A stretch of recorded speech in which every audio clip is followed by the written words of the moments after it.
Hello everyone and welcome to the Melio Movement podcast.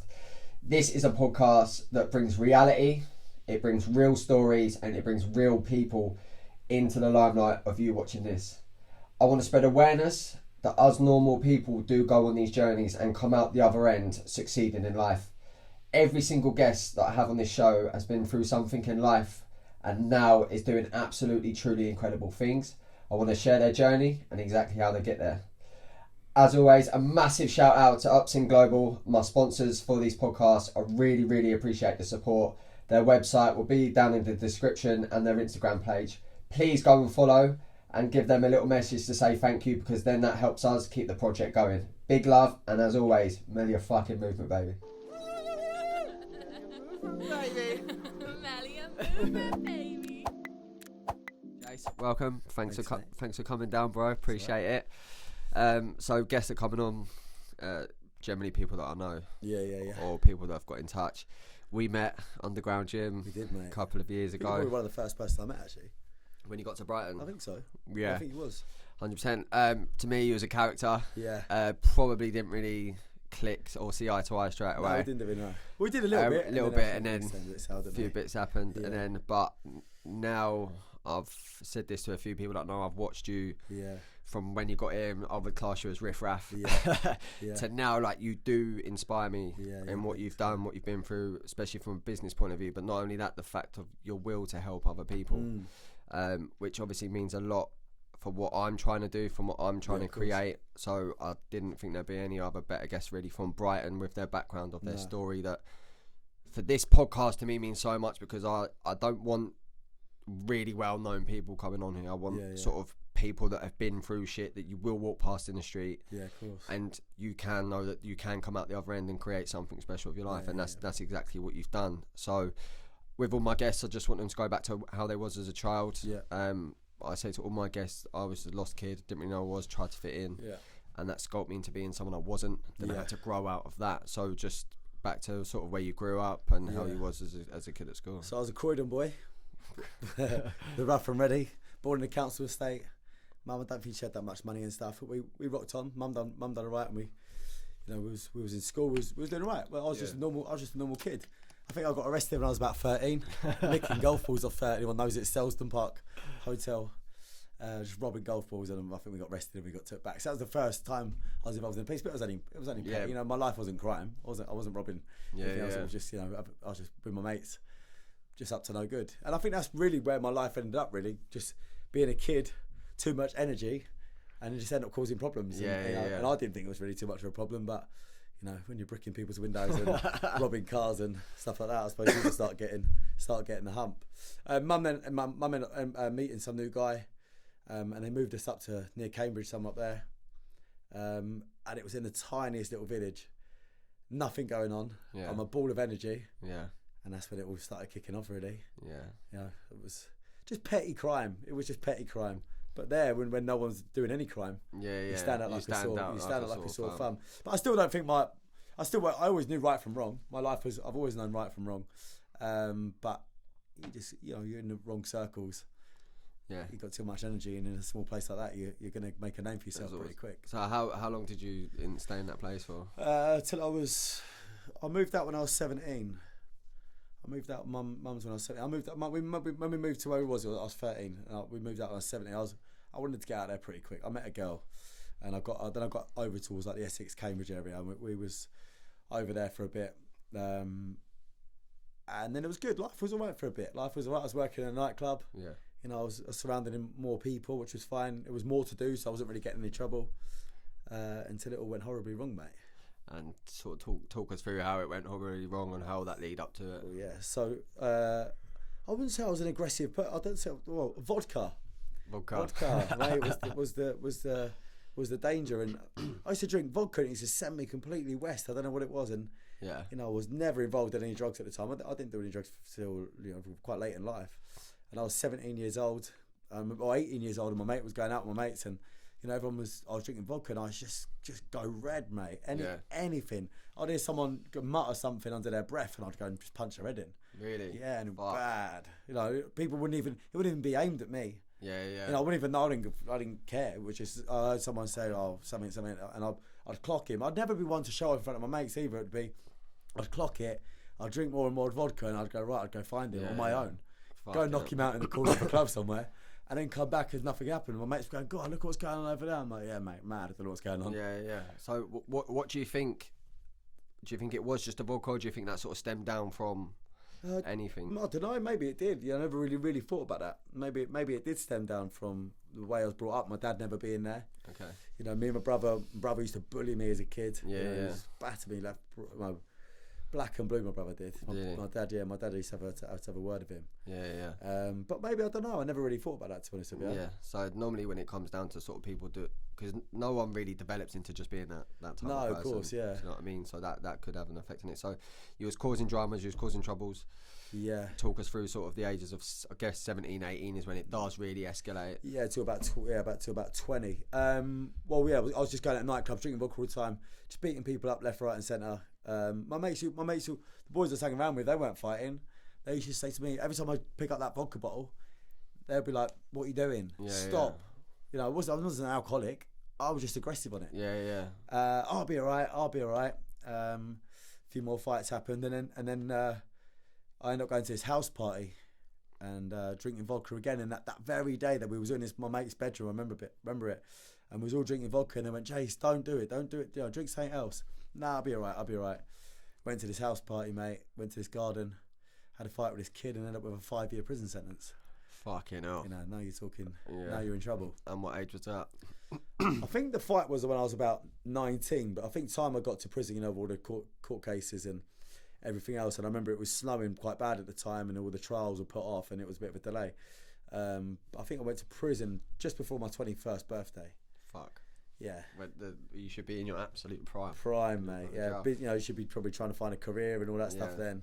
How did that sort of would go into when you was in prison? But when leading up to that night? Yes. Well, just the violence from the vodka and everything else. But that night in particular, like I said, my friends advised me I shouldn't drink it, and I didn't listen to them. And I just remember seeing this kid walk through. I had a bit of an issue with this lad from a previous party. And I remember seeing him walk through the party. I didn't even know he was there. Didn't go out looking for him that day. Yeah. Didn't really know his name, but I had a bit of an issue with him a year before, at the same boy's birthday, a year before. And I remember seeing him walk down the garden party, and as he walked towards me, I think I said something, and he's gone for me, and I've gone for him. Ended up beating this kid up. He wasn't too bad. And then I was a bit of blood from my nose. And I walk into the back door of this house, and there was this big lad there. He was a lot bigger than me. I was like a 10-stone wet kid. Yeah. I was tiny. I was only young. I was like literally a kid.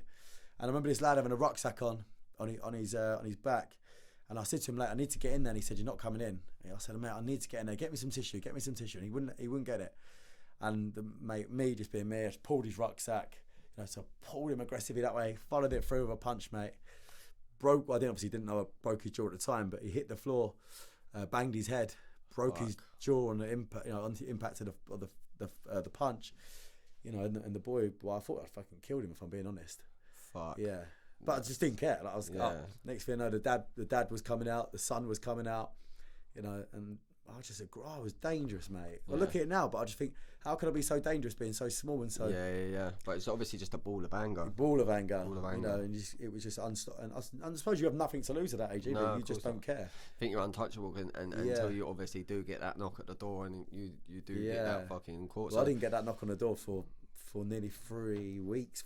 Really? So I don't think I even got the knock on the door. I think I got a message on Facebook, or probably Bebo at the time, whatever it was, saying, "Mate, this kiddie that you've punched at this party, he's gone to the dentist, and his mouth's not aligned." Fuck. And then I think it escalated from there. Then, really? Yeah. So talk to us about the court case. How was that? So court case, never told anyone, but people knew. Obviously, I got arrested for it. No one ever knew that I was in court or part. Well, maybe a few people did. I never told my parents. I was quite ashamed of what was going on. Yeah. Didn't really understand the charge. So the charge was GBH of intent. It's a naughty crime if you do. And I never at that age as well. Very naughty. So when I never even realised how serious it was, I went not guilty in court because I was advised that I never went out of my way to cause that fight. I was at the party. It's one of the things that happened. So it was just charged with wrong offence. So I went not guilty, representing myself with a really bad lawyer. I was in there with my purple shirt, this dapper suit, mate. Yeah, I thought I looked the dog's nuts anyway. and just a little 18, whatever I was, 19-year-old kid sat in this court doing a full trial in Crown Court on my own. Anyway, got to the end of the court. I was fine. I was quite a brave, got a backbone on me, so I just went and dealt with it. And I remember getting charged with the offence, and then once I got charged with it, then I googled it. You look at the prison sentence for it, and it said 6 months to life. And I thought, wow, I'm in trouble here. Yeah. And I remember that's when I went and told my mum, and I was like, Mum, I've been charged with this offence. I've been looking at it on Google, and I could get life in prison for this. Yeah. I didn't know what was going to happen. The solicitors all told me I was never going to go to prison. They said, listen, it's your first offence, that you've been charged with. You'll be fine. You'll come out the other side of this. Yeah. You probably have a hefty community service order. So I was like, sweet. So don't need to do much, man. Be all right. Mum was like worried about it. She was getting like references from people she knew, nurses, coppers that she didn't even know, anyone who would ever give us thingy. Yeah, mate, it didn't make any difference. No. Went to that court on that day. Mum met me there. I was so confident. I drove. Yeah, it was, and it got because of the snow. It got deferred to another Crown Court, which was miles away. So I met Mum there, and Mum was waiting there for me. And I wrote a letter to her that night before, and I had to go and see if I can get it from her one day. And I wrote a letter to her the night before, thinking if I did go to prison, some probably things I need to get off my chest and say sorry. And people, I had a girlfriend at the time, and so I had this letter in my inside pocket.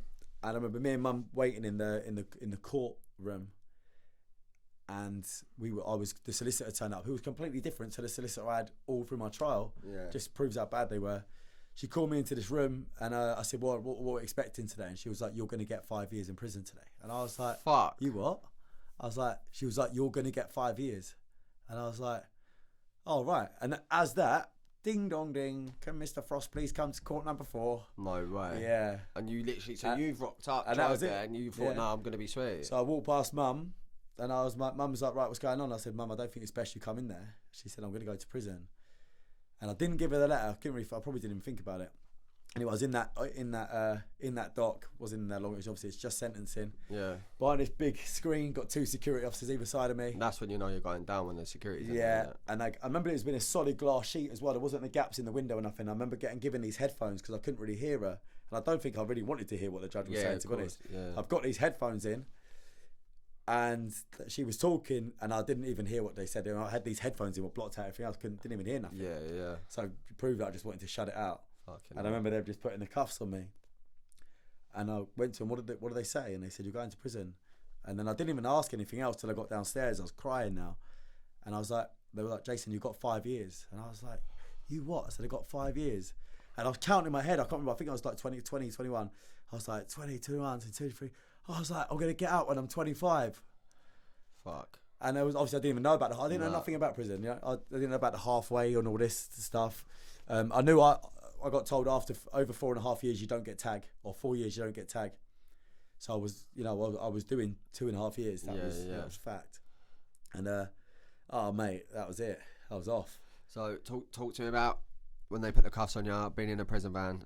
How was that feeling? How was you? I think I'd calmed down. I think I'd calmed down a little bit, and I was like, well, this is, I need to stay strong to this. Yeah. Got to the prison. I was fairly calm then. I remember getting to reception. I went to a young offenders prison in Norwich. Yeah. Cause it was not many of them in the country, so I went to the nearest one because I was sentenced at Ipswich Crown Court. Sent me to Norwich, and got to reception. Took my sexy purple shirt off me. Gave me this tracksuit, this grey tracksuit, pair of slippers. I think I had them slippers for 2 and a bit years. Really? Yeah. Kept them? Yeah. Well, obviously they would give me different ones. Yeah, of course. Yeah. I didn't ever bother with the normal clothes. Right, no. Fair play. Just rocked it out. So scary times. Talk to me about. It was unnerving. I think it was never really scary because everyone in there was a burglar. Oh, I could handle myself. You know what I mean? I was this brave kid who was going around beating everyone up. I knew I could handle myself. But when you got into that cell and they shut the door, and I was like, well, when's that opening again? Yeah. It was always that unknown. What's coming next? What time does that door? What time's lunch? I'm hungry. Where's my breakfast? Yeah. And I had this cellmate in there, and he was telling me a bit, and I think I must have got in there about whatever time EastEnders finishes, because it was about 7:30, and I remember all of a sudden, bam, bam, bam, bam, when EastEnders finish in prison, for some reason everyone decides to punch the door. I don't know what it was. Right? The whole prison's echoing. Fucking And hell. I'm like, Ease, what's going on? And he's like, oh, mate, EastEnders have just finished. And I was like, oh, right, cool. Yeah, I think next morning, managed to get on a payphone. They give you like £5 credit when you get in there. I remember just ringing my mum. It was the only number I knew in my head. Yeah. And I was like, just remember my mum answered, and I just broke down in tears. And I remember being in the corner of a prison, no one could really see me. I was in this little room. And I was just crying my eyes out like, Mum, what has happened? What's going on? How am I getting out of it? Yeah.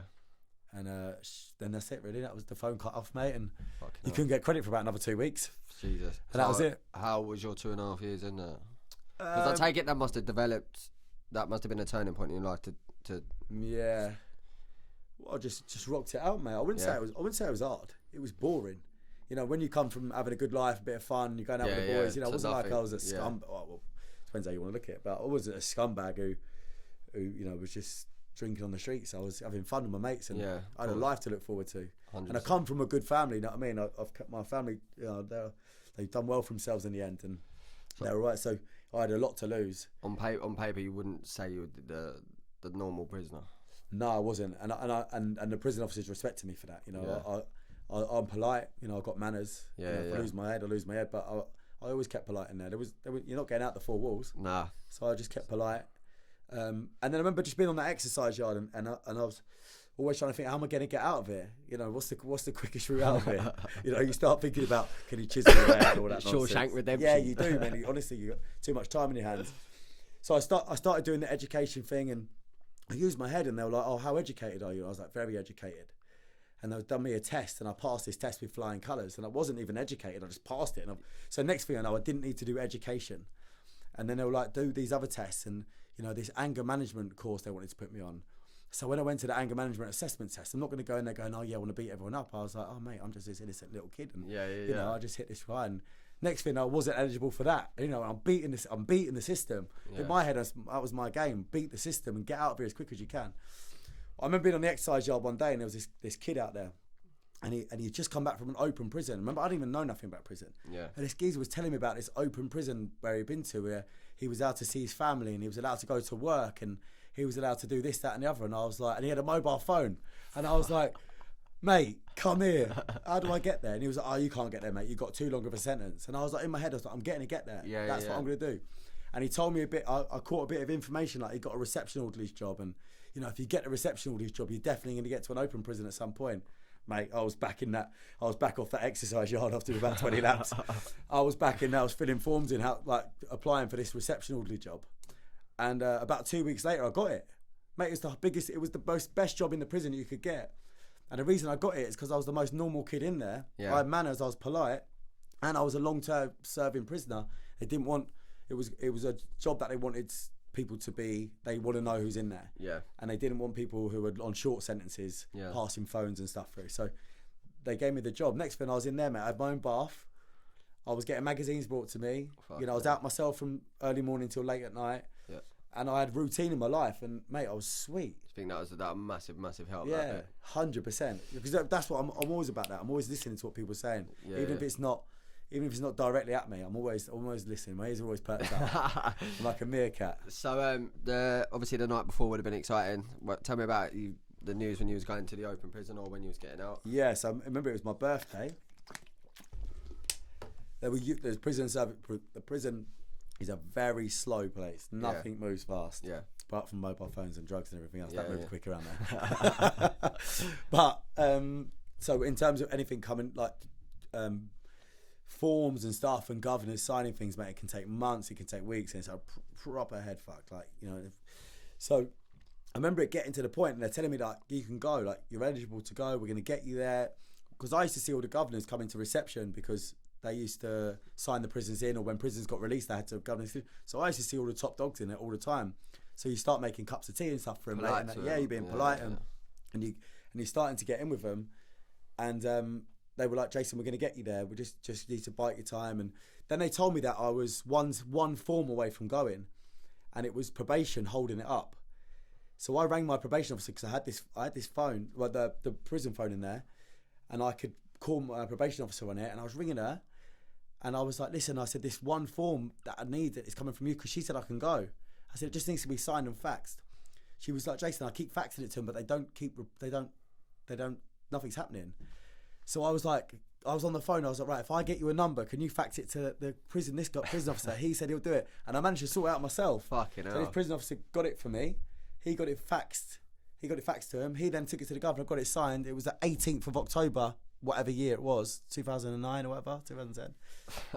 And the governor got it signed. On my birthday, I got taken. They knocked on my door and I was like, "Mate, you're going." I was like, "Yes." That's the power of thought. You know, that's the law of attraction, man. That's like thoughts, feelings, and actions. 100%. You planted the thought that you was going to go there. You had the feeling you was going there, and your action, like, I was going what there. more action can you get than you're on the phone to your fucking probation officer, and then you're like, literally, Gov.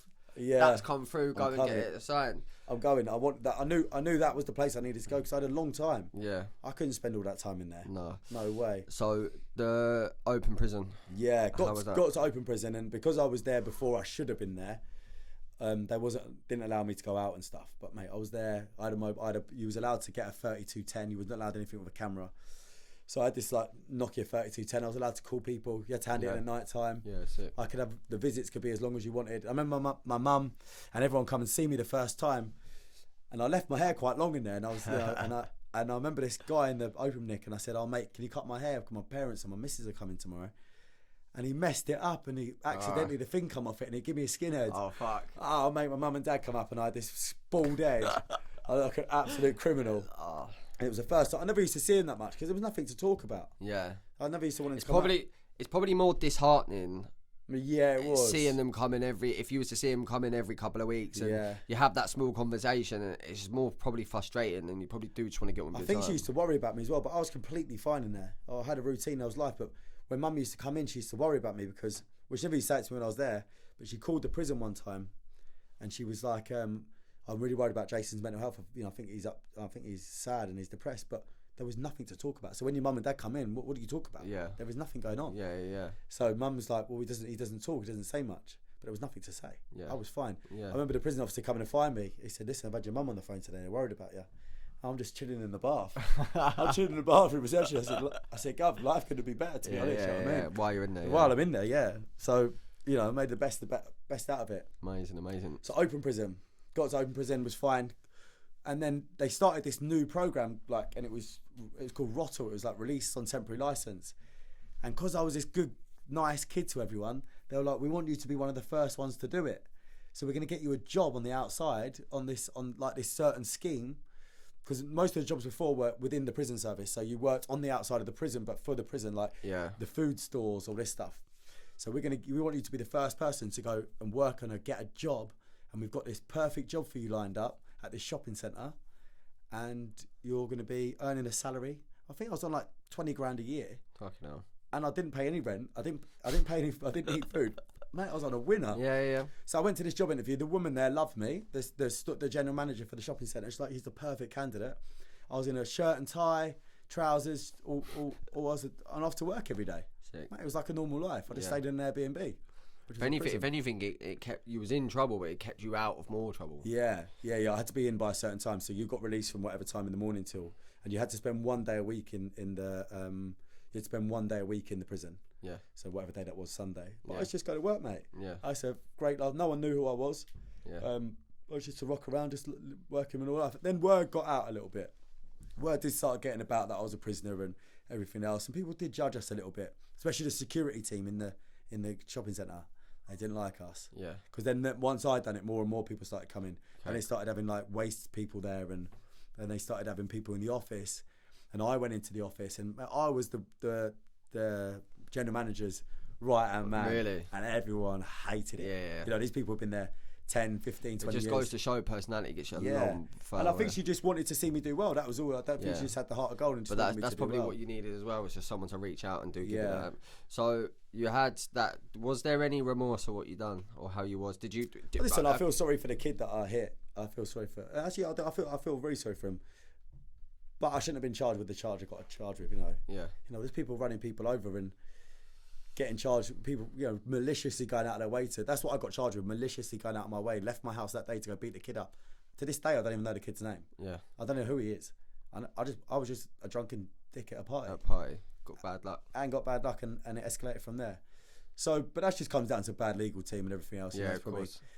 Probably me should have spoke to my mum and dad and got a bit more help. Yeah. Trying to deal with it at 18 years old. But naive, young Naive, yeah, thinking, oh, it'll be alright. It'll blow over. So, release day, how did that feel? Well, release day was a little bit different to what I wanted it to be because I was in the open prison. Yeah. And I got put back into the main prison. Why? How Because come? I got a bit complacent. There was a group of lads who was in there, and there was a lot you could get away with in there. We were sneaking out at night time, going to the pubs and the clubs and all sorts, and then sneaking back into the prison lights up. Listen, it was some of the funniest times I've ever had. You know, breaking out of a prison, which you wouldn't even have to break out. You just walk out the door and you jump the fence. Yeah. As long as you were back, the roll checks were at 11 o'clock at night and 6 o'clock in the morning. So you got rain from 11 till 5 in the morning. Yeah. Coming back and getting in. In the end, we ended up getting caught, and we got caught in a pub. I got put back over the wall, and I'd spend another 6 months behind the wall. So the final 6 months of my sentence was behind that wall. Was that 2.5 years or 5? That was at the 2 year point. At the 2 year So, point. yeah, so the 2 year point. So at the 1 year point, I got out. And then, I'd done thing, and then I had the 6 months to deal with back in the open prisons and back in the closed prison, which wasn't the end of the world, but it felt like you went back to prison again. Yeah, fuck. You had that. All that freedom. Real freedom. But I don't know, I suppose after 1 year in an open prison of absolute relaxation, and, you just get complacent. Remember, you're surrounded in absolute. Yeah. Some people, there's some good people in there, but you're surrounded in a lot of wrong people. Mentally, did it affect you? Do you think you ever struggled mentally with the prison? Nah, because I was when I went back in that time, I was juiced up to the max. Okay. I'd been on the juice. I was going to the prison. I was going gyms on the outside. I got introduced to steroids. Yeah. And then I was just this angry. Even then, I was angry all the time. And I've gone from this 10 stone kid to this 13 stone muscly, huge kid. That just didn't give a fuck. Who didn't give a flying shit about no one. And I knew I had only 6 months left and there's nothing else they could do. So you done your 6 months. Yeah. Talk to me about when you come out and so sort of the journey out, went on then. Decided to stay in Norwich. Decided that Norwich was a good place for me. I had that job, didn't I? That woman liked me, even though I went back in there, but she just knew I was a bit of a dick. And she said because I upset everyone that, it wasn't... I couldn't go back in the shopping centre. So, but she had this opportunity for me. She said, come with me, jump in the car. She said, I'm going to go over there, sack this guy because I know he's been robbing me and you're going to take over this business for me. And I was, and that was it. I was off. I was done this. I went over there, sacked this geezer with her. And he was gone. I took all the keys off him for all these properties, mate. And off I went and got it all organised for her, sorted it all out, was smashing it. And then she turned. And she when we was dealing with the rough and ready, we was talking about the Great Yarmouths and we're talking about Lowestoft and all the rough, and we wasn't talking about nice properties here. We're talking about everyone on housing benefit in these houses, and the low of the low, all the heroin addicts. So when they wasn't paying the rent or the rent didn't come to them, they needed to go, and then she started saying, well, you need to get rid of them. And I was like more than up for it. So I was like, all right, cool. But when things turned, she was well in with the police. She was well in with the prison. She was well in for probation because of this Chapelfield shopping centre. Yeah, she was untouchable. And if she told you that something happened, it happened, and no one would ever bat an eyelid. So I was pretty untouchable until it all went wrong with them. We dragged this guy out of a house because he refused to leave, and he went to the council. Council then went to the police and said he's been illegally removed. Who's he been illegally removed by? Me. Hang on a minute, he's on licence. He needs to be recalled back to prison. He's dangerous. Fuck. And I was like, shit. And then there was a warrant for my arrest. I've gone to her. She didn't want to know. Really? Everyone turned against me. I was in the front page of papers and stuff because I was on this warrant for my arrest. And I was like, fucking hell, 1 minute I was this saint and I was doing well for myself. And now I've got a warrant for my arrest and I'm going back to prison. There's no argument with it. I'm in my house. I'm hiding away. Police come into my door because they couldn't see me in there. They couldn't come in and get me. But if they saw me, they would have come and got me. I need to get my stuff together. I rang my brother, and I said, "Listen, you need to come and help me." I said, "I'm in a bit of trouble," and you'll never believe what happened. That woman employed my brother to take over my job. So my brother was like, "Nah, screw you. No way. You've messed it up. You're dragging this kid out. You're on your own, mate." I was like, oh my God, please, someone just get me out of here. I'm stuck. I need to get out of here. Yeah. And so obviously money was now getting tight because I'm not getting paid things, you know, they took all the keys off me. And I remember walking into this, this HMO, it's like House of Multiple Occupancy, it's called. And I remember walking in there, like, this woman was in there, and I was begging. I was like, listen, you've got to help me. I said, I've done this for you. And she was like, listen, your time's done. You know, you've done your thing. Thank you, blah, blah, blah. And I remember just turning on me, and I was begging her. And mate, this woman, like, no one would ever believe me then. This woman, she was about 6'3". She was an ex-copper back in the day. This woman in Chatfield Shopping Centre. And I remember her turning round, and she hit me around the head, and my hat fell off on the floor. And I remember thinking, God, I need to get out of here. I remember like trying to run out of this HMO, thinking, God, I can't now get accused of this woman. So I've run out of this building, and as I've run out, I've thrown a fire extinguisher at the door to stop her getting to me. Mate, this woman was battering me. No way. Battering me. And then she then turned that to the police, saying, yeah, he's dangerous. He needs to go back to prison, because she needed me out of the way. And to protect her property business, protect her from shopping centre, because as it looked from the outside, she got me to authorise to do this thing. So she needed me gone. And this is someone you probably would have seen maybe as like a little bit of a mother figure. Mate, yeah, she was literally. She was literally. I'd go around her house. She used to say to everyone like I was a mother figure, like she was the mum figure to me. And mate, all of a sudden, everyone turned against me. And now I'm a lone ranger, mate, and I'm on my own. So I was running out of money, and then this is where the drugs come in. And then I remember, probably shouldn't say this on a podcast, but hey, who cares? I remember going to this. Someone tipped me off that there was this drugs in this house. I didn't know how much was in there. All I know that I needed money, and it's a battle of survival now. Is this why you got warrant for your arrest? No, warrant for arrest is for dragging this kid out of this thing. So I got a warrant for my arrest. I weren't handing myself in. I weren't going back there. But it was now survival mode. So what do you do? So someone let on, they knew where a drug house was.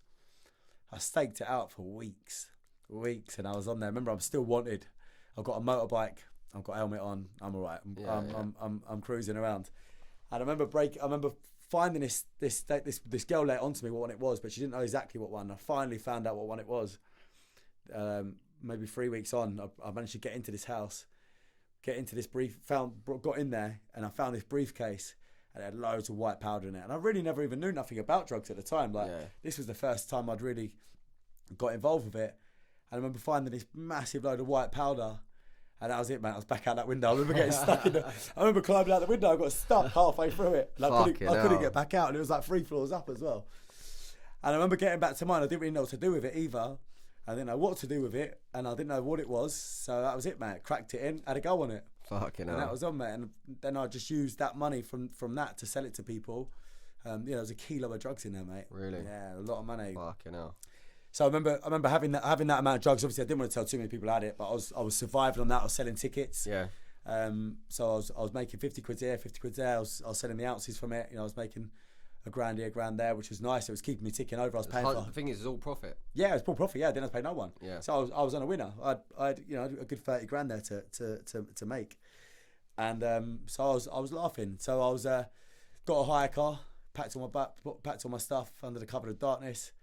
And I was gone, and you'll never believe this story, right? I remember leaving Great Yarmouth for my final trip in this car, this Peugeot 207 from this hire centre, and it was pouring with rain. I don't know what it was. December time, because the warrant went for my arrest near Christmas. I said, I'm not handing myself in this side of Christmas. Yeah. And I remember leaving. Remember, I had this kilo of drugs in a laptop case in the middle of the car. The car was full of stuff, and I was leaving. I've managed to evade all the police. You know, the people were kicking doors down now and looking for me. Yeah. And I remember driving out of Great Yarmouth, and it was pouring with rain. I can't, this rain was proper coming down. And I got to this roundabout, and all the screen fogged up on the car. And I put the button on to unsteam it. And you know when it gets worse to get better? Yeah. I was like, crap. But I was out the front of this roundabout. It's pitch black. And I seen the lights of the car, and I thought, well, I can beat that. I've pulled across this roundabout. You never believe who it was. Old Bill. Nah. It was old Bill, and they're coming round. I've now pulled out in front of him. Fuck. And they're following me, and I was like, oh my God. In my head, it was survival mode. Yeah. Do you go back to prison for your warrant for your arrest, and now for a kilo of cocaine in the car, or do you beat the copper up and you survive? Because there was no escaping in the 207. Yeah. You know, it was going to be a police chase. They would have searched the car. So in my head, mate, I remember, if people know it, I pulled into Vauxhall Holiday Park and I U-ed round. So when I came back round, I was in front and he was behind, because I knew I needed that head start.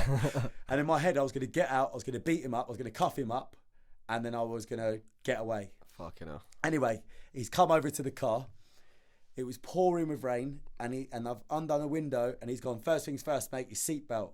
And I've gone, well, I was going to get out of the car, that's why I've undone my seatbelt, and then I looked at the rain, I thought, I'll let you get wet. And he started laughing, and I had him on side. He said, where are you off to, mate? I said, I'm just heading off to a bodybuilding competition. I was big at the time, and I would do his protein shakes and stuff in the back, behind a kilo of cocaine in the front seat as well. But I do his powders in the back. And he was like, right, you got the paperwork, mate? And I was like, yeah, somewhere in the car. I've got out of the car, we're both getting drenched now. I've opened the boot. He went, you're not going to find it in there, are you? And he went, do you know what, mate? He goes, you seem like a nice lad. Yeah, off you go. Get yourself out of here. Hell. Oh, I was like, my heart, mate. And I managed to get out there, and I rang my mate, and I was like, mate, you'll never believe what's happened. And he was like, you've been pulled over, haven't you? You can tell by the excitement in my voice. I was like, mate, yeah, I have. Anyway, got to where I needed to, mate, and then it just escalated.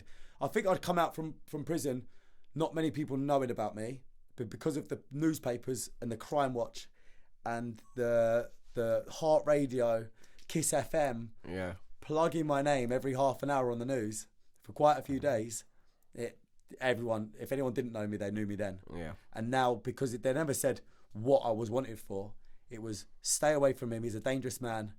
If you know where he is, tell us. Don't approach him and call Crime Stoppers or 999, whatever. Yeah. And everyone's ringing me or messaging me going, what have you done, mate? And I'm like explaining it. They're going, no, you're lying. What have you done? And everyone thinks I'm this murderer or this rapist or something, mate. Yeah. And all I've done is fucking drag this kid out by his, by his throat and remove him from his house.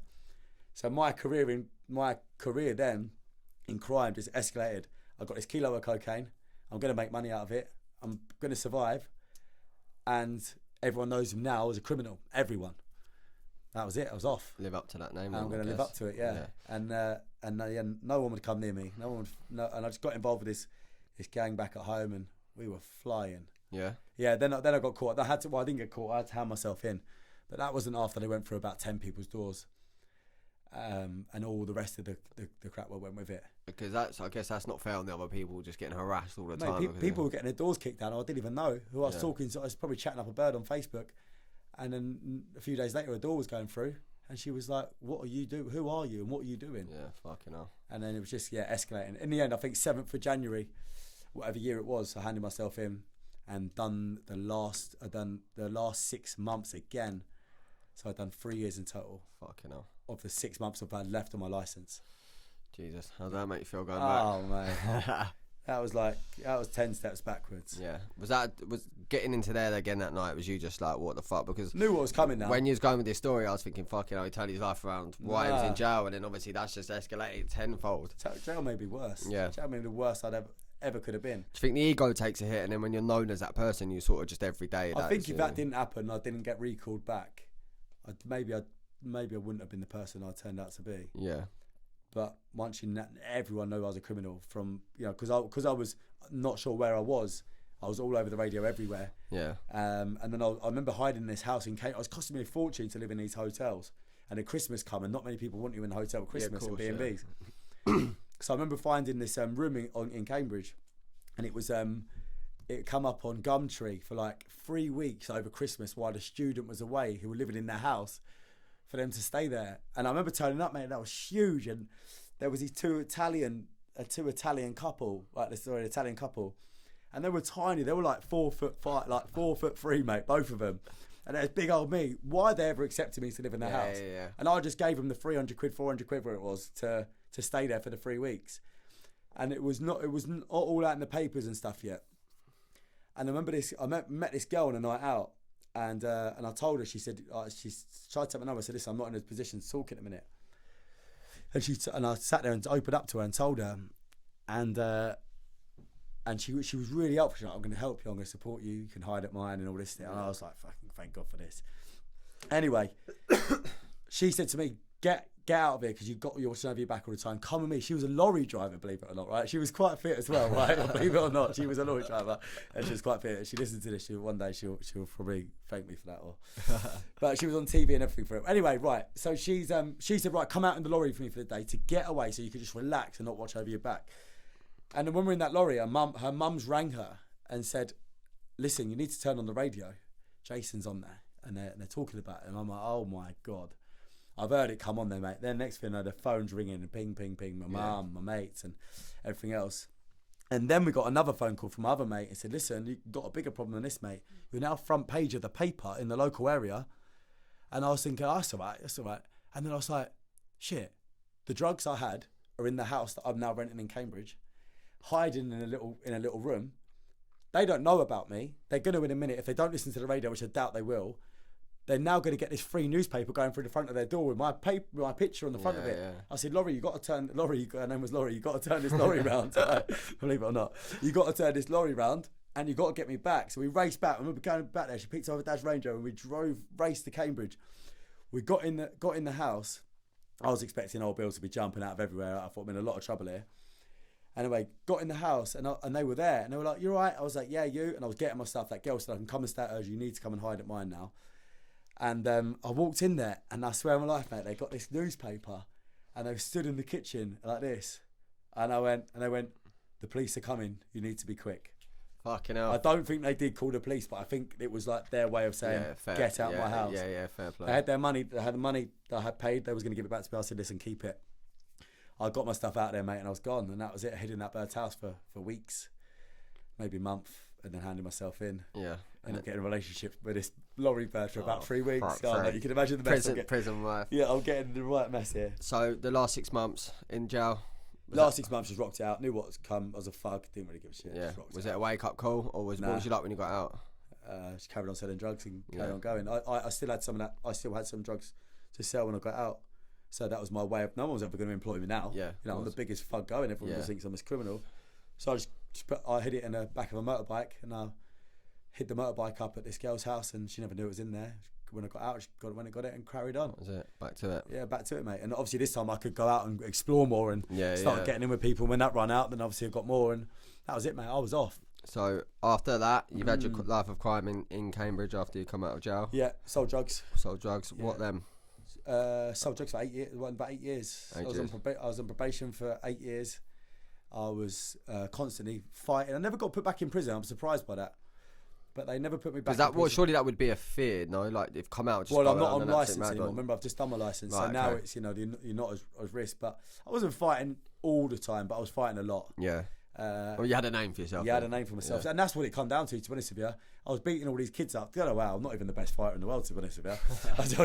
I think I just got this good hit. Yeah. And I was fighting these kids and just winning all the time. And the next thing you know, people wanting to fight you because you've got a name for yourself. And that's just a vicious circle it was. And I was doing well for myself for a long time. And then it changed. And the reason it changed is because I got beaten up. Okay. And that was the wake up call. Yeah. And I've been in a club in Cambridge. I was sat on a corner of a sofa. I remember going outside and I was smoking at the time. And this guy said to me, he said, do you want to buy a knuckle duster? And I said, no. And because he just knew I was involved in crime, and it was just kind of, those are the people I was attracting around me. Yeah. Negative people trying to sell me knuckle dusters, right, outside nightclubs. Anyway, so I said no to this geezer, and it went on. And every time I went outside, I was like, no, man, I'm not interested. And I'd walk away from him. Anyway, we went back inside. We was going to Manchester the next day, so I wasn't even drinking or anything. And I sat on the corner of this sofa texting on my phone, and someone ran in this club, shouted my name. I looked up, and it was that kid, and he had the knuckle duster in his hand, and he punched me straight in the face, and he was a lump. He was about 6'3", mate, and he hit me so hard. He lined it up. He stood there. He called my name. Yeah. Broke both my eye sockets in both sides of my face. Both of my eyes I couldn't see out of for weeks. And then I think he knew he got himself in a bit of trouble because I was surrounded in some quite dangerous people, and I couldn't really do much apart from ring my mates and say, "Listen, I think I've got a problem here. You need to step in for me and sort this out."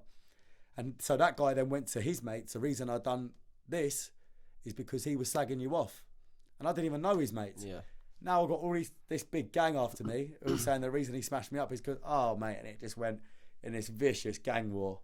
And the shit I calls. I was having cage fights with these absolute monsters, Right, they were beating the shit out of me in there.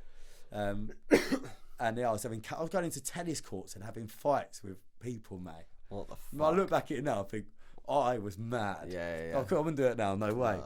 So that was that. Yeah. Where's the turning point of you've Got a bit getting beaten up. Getting beaten up, and you're like, Yeah. fuck, I need to sort my life Yeah, out. I was having after that I was doing drugs and stuff, and I was going out on nights out thinking that people wanted to beat me up. I think I had PTSD. I didn't really know about PTSD or anything. Yeah. From that guy punching me.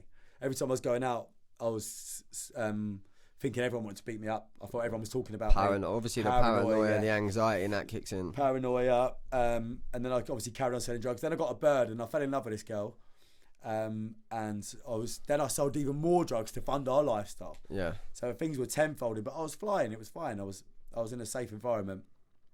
But then the paranoia, and then these guys came to my house and they robbed me for the drugs, and they had balaclavas on. They robbed me in front of her. They robbed my car. Took the car off the driveway. Went there and then with 2 knives, stabbed me in both. Well, got stabbed in that leg, and my other leg, and drove my car away. I didn't even know I got stabbed, mate. The adrenaline was going mad. Yeah. And then the police come and stuff, and it was just downhill, mate. There was nothing positive about what I was doing. At them times in life you feel untouchable, and then when you get to there, Yeah. that's like, fuck, I need to. Yeah, one way or I another. was just now going from this tough kiddie to actually there's people out there who are tougher than me, and bigger and better. Yeah. And when they weren't coming with just their fist, mate, they were coming with knives and willing to stab me over. Yeah. It wasn't that I owed them money. It was the fact that I was doing so well for myself. Yeah. They wanted what I had, and they wanted to. I think they were doing the drugs themselves. I don't really know. Yeah. But they were robbing me for it, mate, and it was causing me a big problem. Is that when you moved out of Cambridge? Yeah, so I started obviously owing people money and stuff now. It's starting to get a bit out of hand. And I was good friends with the boys. The boys that I was working for, I was very, very close to them. But time was done, and it was the choice of move on, run off with the money I had, and try and make something, or pay the money back and have nothing, and then where do I go? Yeah. So I made that choice, mate. The choice, probably not the best decision, but just got the money I had and ran off, mate. I had this lovely house as well. Lovely house.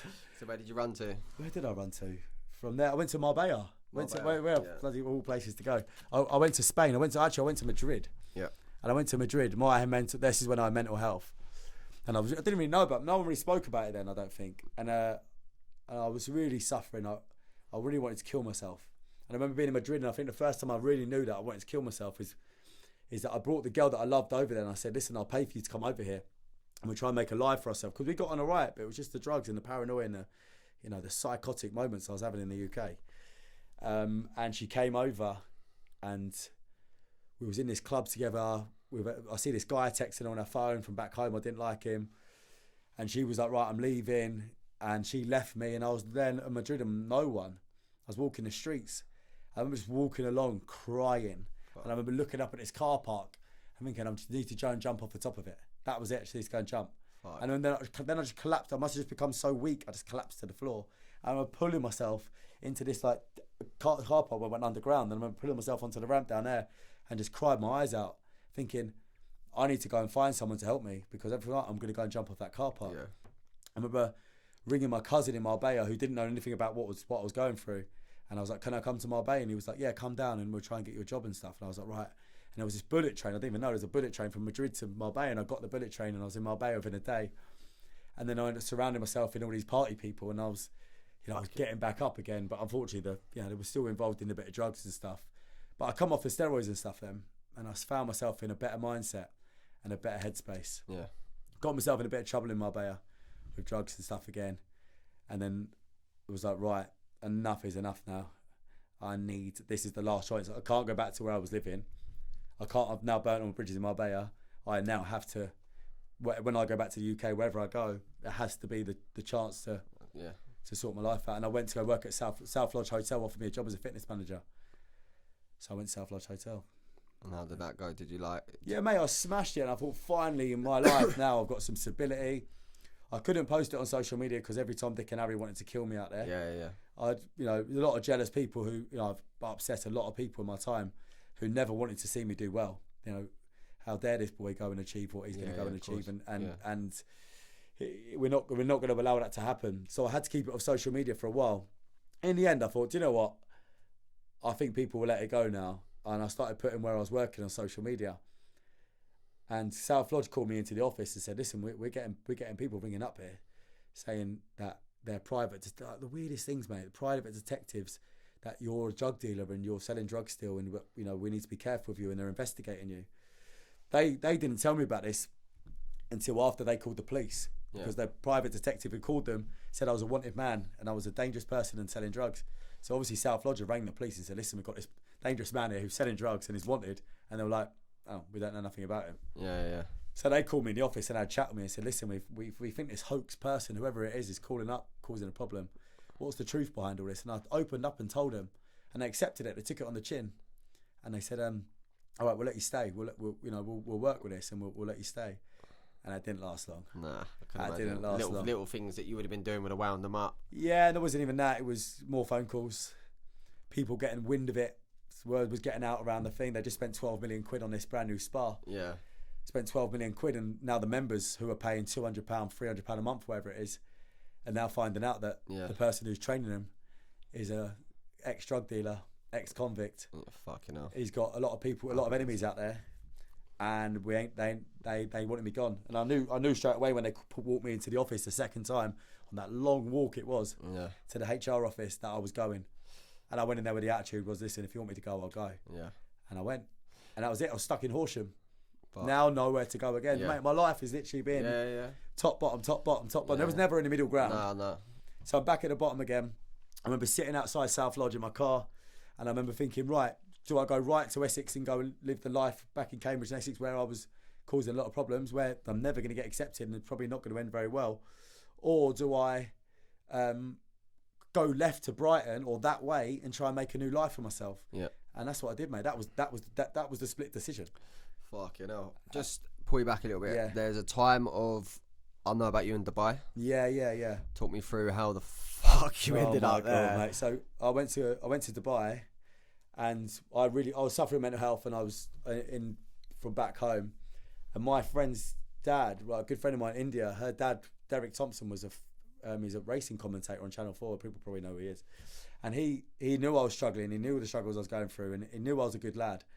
And he was like, listen, I can get you out to Dubai. This is probably going to be the best thing for you. And you're going to, you can get out of here and a fresh start. And he goes, listen, I know the royal family. He's grown up with this royal family. This is the maddest story. I've grown up with royal family since I was like 16 doing horse commentaries. Like the geezer's now 60. Yeah.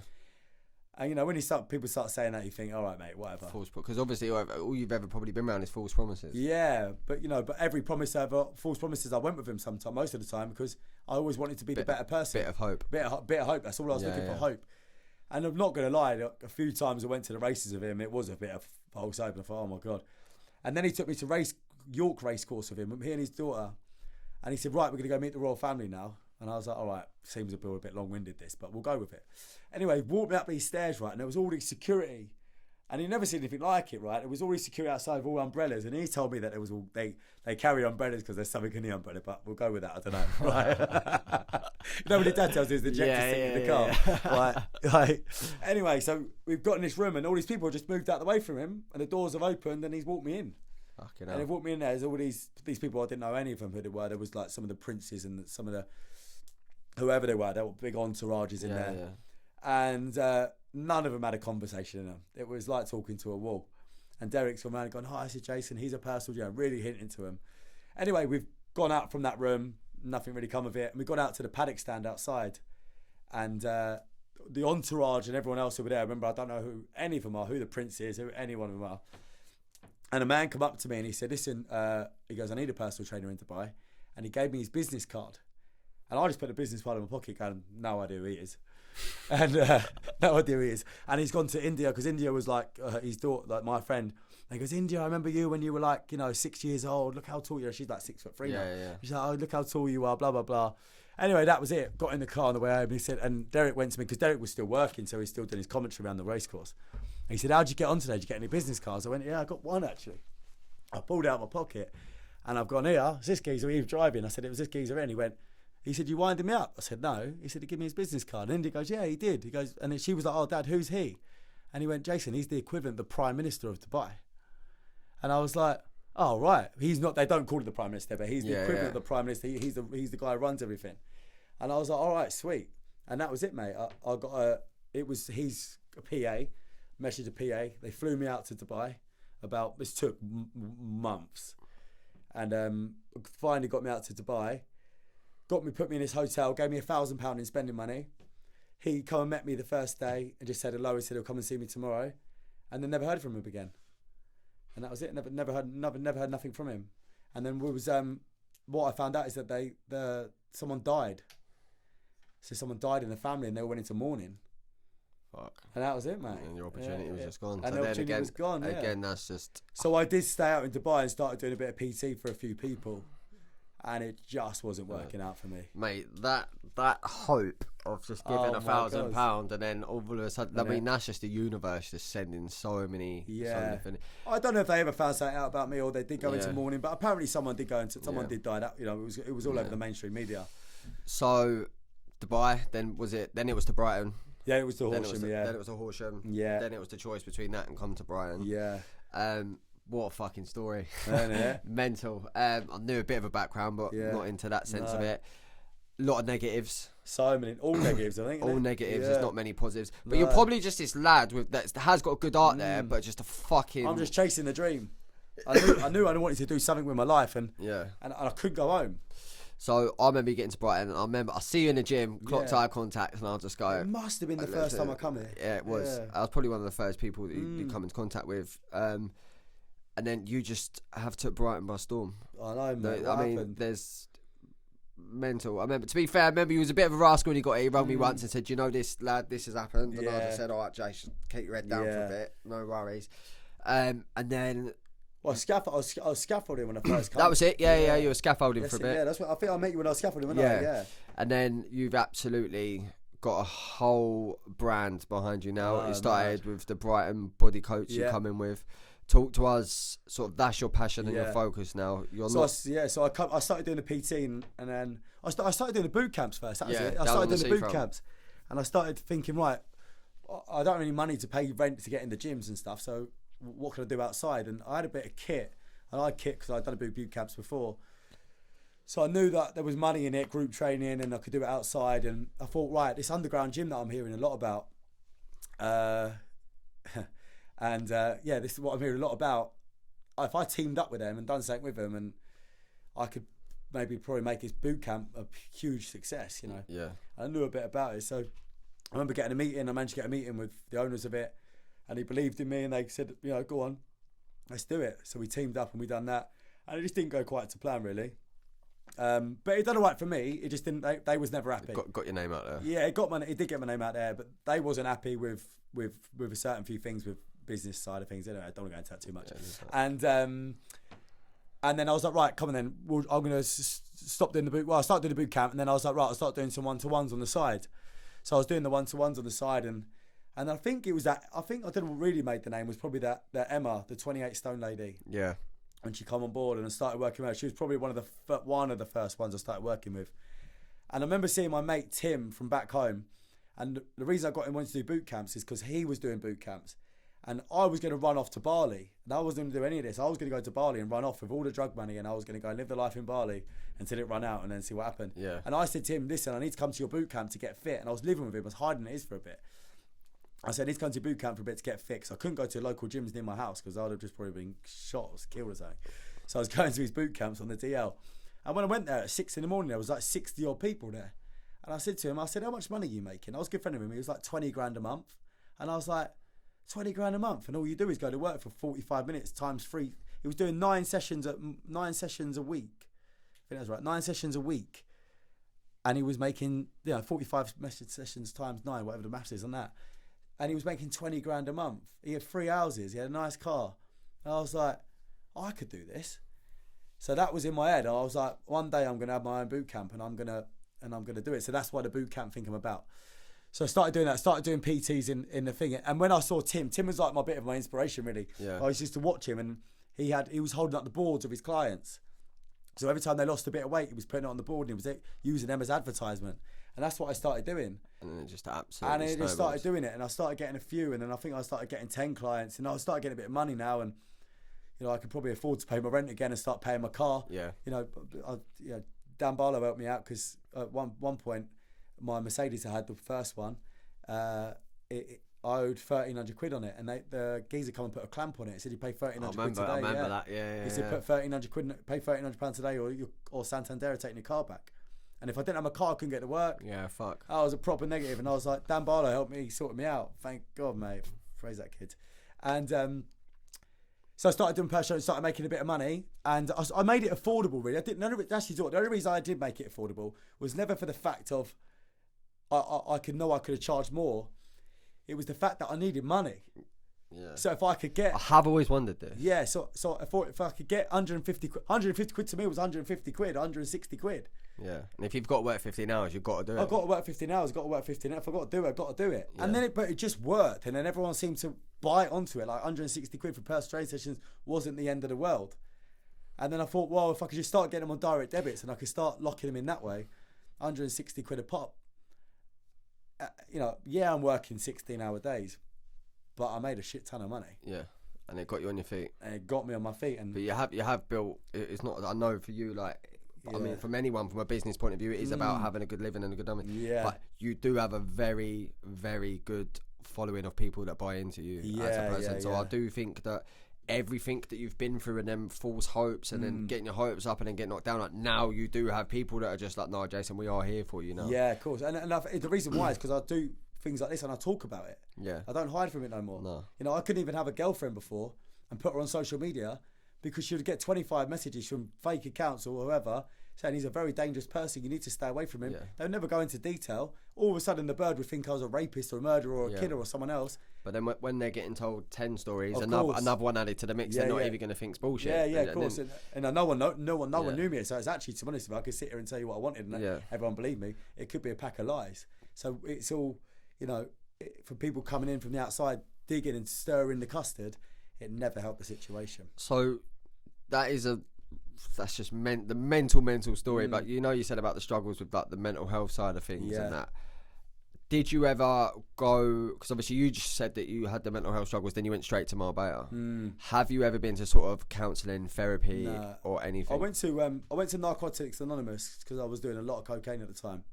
And I was when I see the doctor, he was like, mate, you're almost psychotic. I was hearing voices in my head. Even when I wasn't doing drugs, I was walking through the streets and I was always this weird one. It was always, Jason.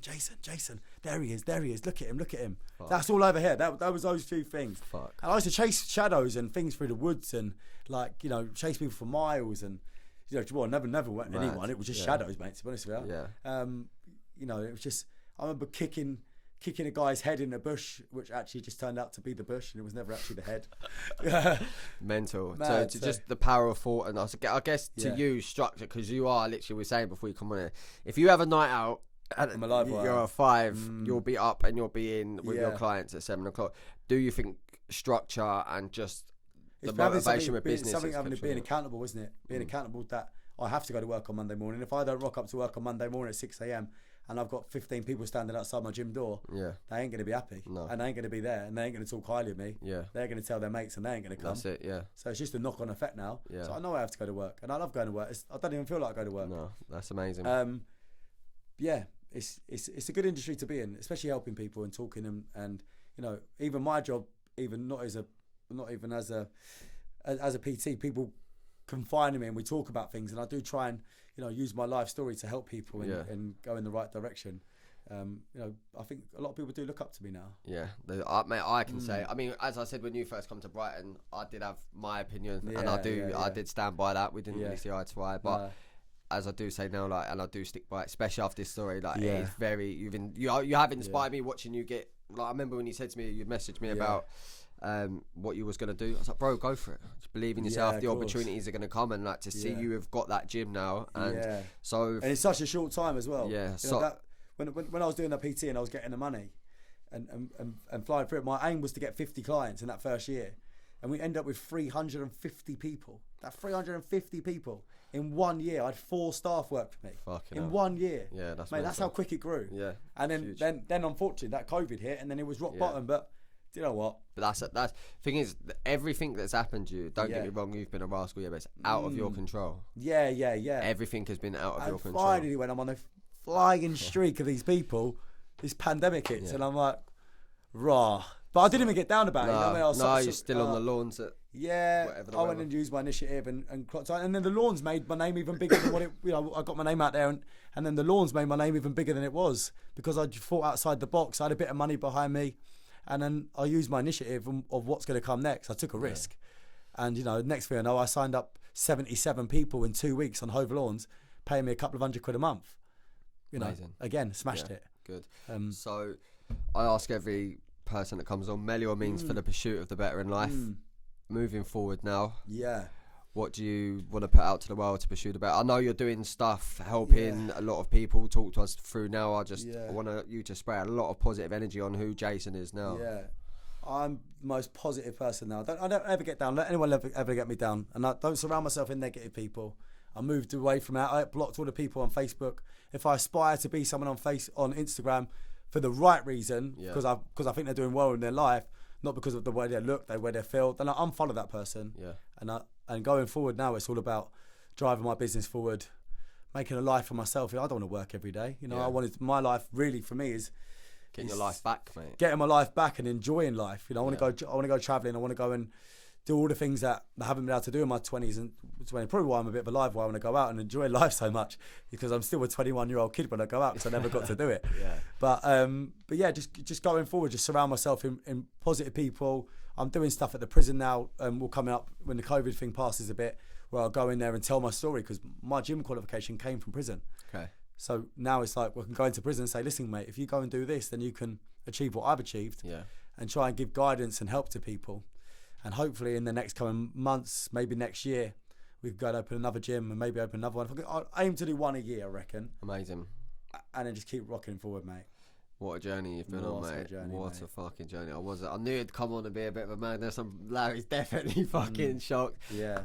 Absolute pleasure, mate. And thank you very much, as mate. every guest that comes on, I want them to plug the business. So whatever you've got going on, say it to... Cool. Fitbox, Hove, changing the lives of local people. And I always said that to people. My journey for people wasn't ever to make the fit fitter. I look after the people from the rock bottom upwards, and that's probably why we got a bit of a rapport in what we do now. Definitely. It's because I look after people with mental health issues. We're in fitness is a drug that you can't buy in the shops. 100%. You know, and it helps mental health. It helps illnesses. It helps this. There's so much it helps, and and that Fitbox is where people come in there and feel comfortable in their own bodies, and can push themselves to where they want to. And safe in an environment. That's what it is. A safe environment where they feel comfortable to train. And they actually want to come back the next day. Most gyms are daunting as fuck to some people, but I think you definitely have built a close knit family. It's such a diverse crowd in there, from the young to the old, to the overweight, to the skinny, to the to people with disabilities. That is literally the room. And everyone just gets on with it, and everyone loves it. But that must be inspiring for you on a daily basis to be surrounded by that. Yeah, it is. Yeah, massive. Mate, thanks for coming on. Thank you, mate. Absolute pleasure, Thank mate. you. Great to hear it. I hope you've got a few things off your chest that you've probably wanted to for a while. Yeah, it makes you think a bit more as well. Good. So as always, everyone for watching this. Jason's got a gym in Hove. If it's something that you do like the sound of, or you are a young lad watching this that's involved in, or a girl that's involved in a life of crime, you do want to change your life around, go around and shout out Jason. Pretty sure he might be able to get on a little apprenticeship or something, which he's probably got in the works. But again, always thank you for watching. Big love. Cheers, guys. Baby. Movement, baby.